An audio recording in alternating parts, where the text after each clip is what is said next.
ये है वो स्टॉक जो रहेगा सुर्खियों में 30 अप्रैल को बोर्ड बैठक है राइट्स इश्यू पर विचार करने के लिए। राइट्स इश्यू से रिलेटेड सारी डिटेल्स है, क्या कुछ हो सकता है, क्या कुछ हुआ है, क्यों पूंजी जुटाने की जरूरत है। संदीप ग्रोवर हमारे साथ जुड़ रहे हैं पूरी डिटेल्स देकर। संदीप बताइए। देखिए सर, 30 तारीख को जो रिजल्ट्स आने उसके साथ साथ पहली बार ऐसा होगा लगभग 3 दशक में, करीब 29 साल के बाद आप देखिए ये राइट इशू लाने की कंपनी की योजना है। और जाहिर सी बात है, हर कोई समझता है जब राइट इशू आता है तो सर जो मौजूदा भाव होता है उसके डिस्काउंट पे भी आप देखिए राइट इशू आता है। तो उस लिहाज से आप देखा जाए यही कारण है कि आप देखिए एक समय तो स्टॉक आज 2% नीचे भी था, जैसे ये कल शाम को अनाउंसमेंट हुआ कि नतीजों के साथ राइट इशू आएगा। देखिए स्टॉक हर हायर लेवल पे कहीं ना कहीं प्रेशर साफ तौर पर फेस कर रहा है। इसी हफ्ते आपको याद होगा इन्होंने एनसीडीज की जो से रकम जुटाने की बातचीत भी करी। फेसबुक की जो डील हुई उससे भी इन्होंने करीब 43,500 करोड़ रुपए के आसपास की रकम जुटाई। एनसीडी से करीब 9,000 करोड़ रुपए के आसपास की रकम जुटाई है। अब इतने रकम जुटाने के बाद करीब 52-53,000 करोड़ रुपए इसी हफ्ते जुटा चुके हैं। उसके बाद भी राइट इशू की जरूरत क्या पड़ रही है? देखिए कंपनी ने, आपको याद होगा पिछले साल ये कहा था कि ये अप्रैल 2021 तक नेट डेट फ्री होना चाहते हैं, यानी कि नेट लेवल पे ये डेट फ्री होना चाहते हैं। तो उस लिहाज से आप देखें तो मार्च 2020 के अगर मैं आंकड़ों की बात करूं तो करीब करीब 1.5 लाख करोड़ रुपए के आसपास का कर्ज है इस कंपनी की, जहां तक बात है।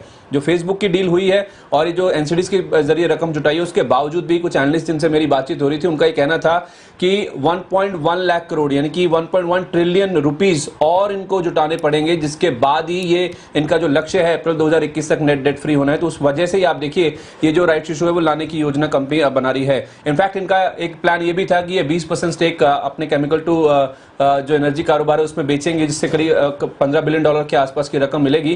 क्रूड की कीमतें गिरी, उस वजह से अरामको के साथ डील नहीं हो पाई है। तो अब ये जो इनकी योजना सक्सेसफुल हो जाती है तो बहुत पॉजिटिव होगा। लेकिन हाँ, शॉर्ट टर्म के लिए राइट्स इशू कहीं ना कहीं एक प्रेशर के तौर पे, साफ तौर पे स्टॉक के ऊपर इंपैक्ट करता हुआ दिख रहा है। यही कारण है कि हर हायर लेवल पे आप देखिए स्टॉक प्रेशर फेस कर रहा है।